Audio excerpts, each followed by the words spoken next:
दिल्ली में नगर निगम वार्डों का परिसीमन नोटिफिकेशन हो गया है और हम ये समझने की कोशिश कर रहे हैं कि जब 270 से घट के 250 पर ये परिसीमन किया गया है, वार्डों की संख्या को निर्धारित किया गया है, ऐसे में जो राजनीतिक कार्यकर्ता हैं, जो चुनाव की इच्छा रखने वाले या चुनाव लड़ चुके जो लोग हैं, उनकी क्या राय है कि यह जो परिसीमन समिति के द्वारा किया गया है वह कितना उचित है, कितना सही है। हमारे साथ हैं प्रमोद गुप्ता जी, जो यमुना विहार से निगम पार्षद हैं, ईडीएमसी से में निगम पार्षद थे और ईडीएमसी में स्वास्थ्य कमेटी के चेयरमैन भी रहे हैं। प्रमोद जी, कितने संतुष्ट हैं आप लोग और कितना सही पा रहे हैं आप लोग ये जो परिसीमन नोटिफिकेशन आया? सर्वप्रथम आपके सभी दर्शकों को मेरा नमस्कार। जहाँ तक प्रश्न इस परिसीमन का है, अभी बहुत बारीकी से तो मैं अध्ययन इसका नहीं कर पाया हूँ, मगर जितना अभी इसको समझ पाया हूँ, हम स्वागत करते हैं इस परिसीमन का। सही समय पर किया गया है और जैसा कि पार्लियामेंट के अंदर कहा था कि हम जल्द से जल्द चुनाव कराएंगे, तो मुझे लगता है भारतीय जनता पार्टी के शीर्ष नेतृत्व में अपनी बात को सही कृतार्थ करने की कोशिश की है। बहुत बड़ा कोई परिवर्तन नहीं है, कुछ इससे कहीं जुड़े हैं, कुछ घटे हैं, कुछ बड़े हैं। और मेरा व्यक्तिगत भारतीय जनता पार्टी का एक सामान्य कार्यकर्ता होने के नाते मेरा एक व्यक्तिगत मानना है कि भारतीय जनता पार्टी का कार्यकर्ता हमेशा चुनाव के लिए तैयार रहता है, सदैव चुनाव के लिए तैयार रहता है। उसे अपने पार्टी की रीति पर, नीति पर, सिद्धांतों पर, अपने शीर्ष नेतृत्व पर, चाहे वो मोदी जी हों, चाहे अमित शाह जी हों, चाहे जेपी नड्डा जी हों, चाहे हमारे दिल्ली के अध्यक्ष हों, चाहे हमारे सांसद हों, और अपने कामों पर विश्वास है। कुछ हिस्सा घट जाने से, बढ़ जाने से कोई बहुत बड़ा प्रभाव पड़ने वाला नहीं है।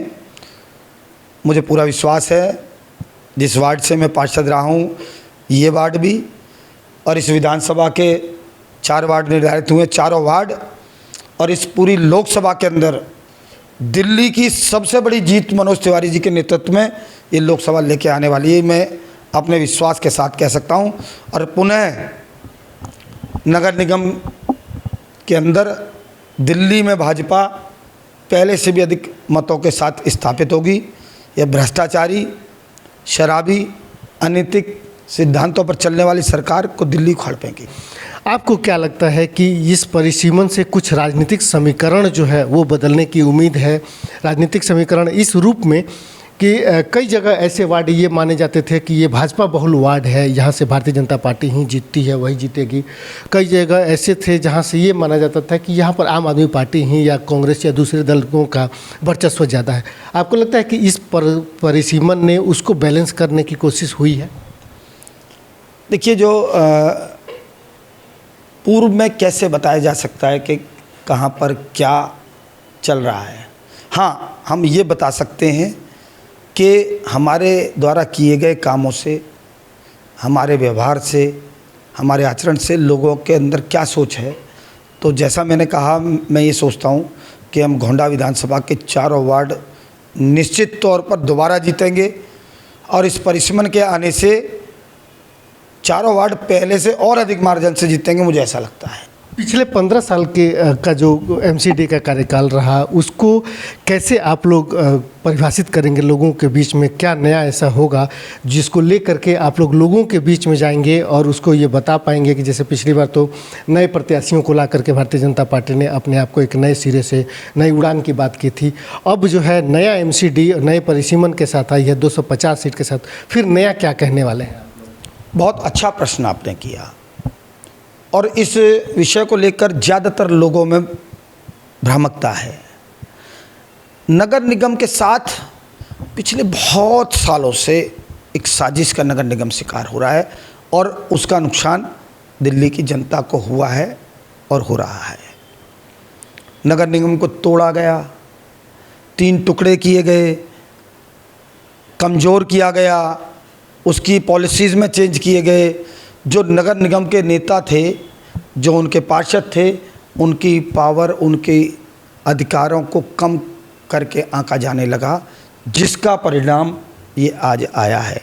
और भारतीय जनता पार्टी, और सिर्फ ये साजिश इसीलिए हुई पहले कांग्रेस ने की, इसको तोड़ने की साजिश अहंकार के अंदर कि मैं दिल्ली के मुख्यमंत्री, मेयर क्या होता है, स्टैंडिंग कमेटी चेयरमैन क्या होता है, पार्षद क्या होते हैं। इस अहंकार में दिल्ली के निगम को कमज़ोर करके 3 टुकड़े किए। उस अहंकार के परिपाटी पर ही उनकी बी टीम केजरीवाल जी आए, उन्होंने उनकी भी सारी सीमाएं लांघ दी। उन्होंने तो इस हद तक किया कि इनको पैसे से भी कमज़ोर किया जाए, न सिर्फ सिद्धांतों से, और हर तरह से हर साम नाम दंड भेद करके निगम चला गया है।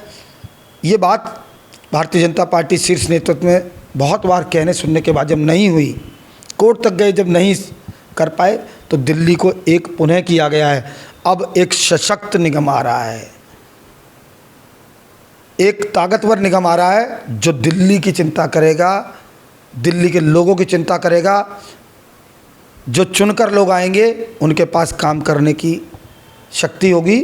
मुझे लगता है कोई भी दल हो, कोई पार्टी का भी निगम आए, मगर निगम पहले से बहुत बेहतर होने वाला है।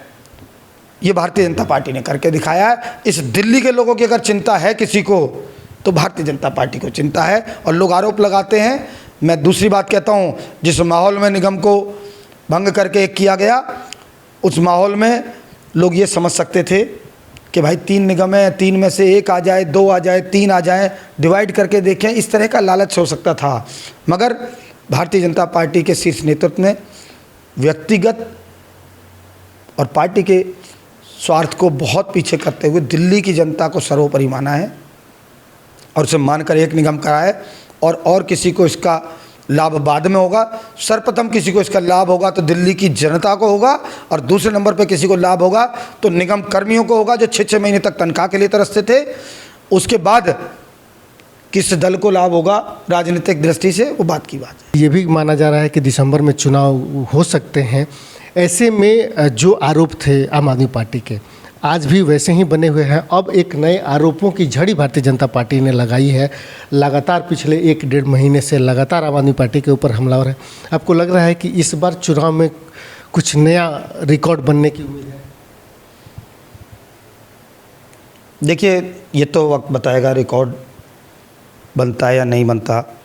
मुझे इतना लगता है कि दिल्ली मोदी जी के राष्ट्रीय नेतृत्व को देखकर, राष्ट्र की दिशा और दशा को देखकर चिंतित है कि दिल्ली को किस तरफ ये दिल्ली की सरकार ले जा रही है। और एक सबसे बड़ा विषय दिल्ली के अंदर है कि पूरा देश जब उन्नति कर रहा है, पूरा देश तरक्की कर रहा है, तो दिल्ली सरकार सोई हुई है, डूबी हुई है नशे में और भ्रष्टाचार में। और यहाँ तक के निगम को भी काम करने से बाधित करने की पिछले 5 वर्ष पूरी कोशिश दिल्ली सरकार ने की, और ये आम व्यक्ति समझ रहा है। इस बात का दिल्ली के अंदर बहुत रोष है कि लोगों को तनख्वाहें तक नहीं देने दी, काम नहीं करने दिए, गली नाली खरंजे नहीं बनने दिए, न करेंगे न करने दे का नारा इस सरकार ने जो दिल्ली में लेके आए हैं। जब उसको देखते हैं और राष्ट्रीय को देखते हैं तो दो लोगों में बड़ा रोष है। और इसको आधार लेते हुए कोई भी वार्ड हो, कहीं भी हो, कोई क्षेत्र हो, जो लोग पहले भाजपा के साथ नहीं थे, आज बहुत सारे ऐसे लोगों को मैं जानता हूं जो भाजपा को समर्थन देने के लिए, जो वोट देने के लिए जाति, धर्म, समाज की मर्यादाओं को तोड़कर सिर्फ राष्ट्र की उन्नति के नाम पर इस शराबी और भ्रष्टाचारी सरकार को उखाड़ फेंकने के नाम पर भारतीय जनता पार्टी के साथ आएगी। कर रहे थे नए परिसीमन रिपोर्ट के ऊपर, जिनका कहना है कि भारतीय जनता पार्टी के कार्यकर्ता किसी बाउंड्री के मोहताज नहीं है। कार्यकर्ता हमेशा लोगों के बीच में रहते हैं और वो हमेशा चुनाव के लिए तैयार रहते हैं। दिल्ली एमसीडी हमेशा से एक राजनीतिक और एक जोड़ और तोड़ की प्रक्रिया से गुजरते रही है और दावे हर बार नए रहे हैं, और उसी दावों के साथ दिल्ली के लोग भी जीना सीख गए हैं। इस बार फिर इन दावों के साथ एक नई शुरुआत हो रही है दिल्ली नगर निगम की, जिसमें नए परिसीमन के साथ, नए सीटों की संख्या के साथ एक नई शुरुआत है। और इस नई शुरुआत में कितना अच्छा होता है और कितना कुछ बदलता है, यह तो देखने वाली बात होगी।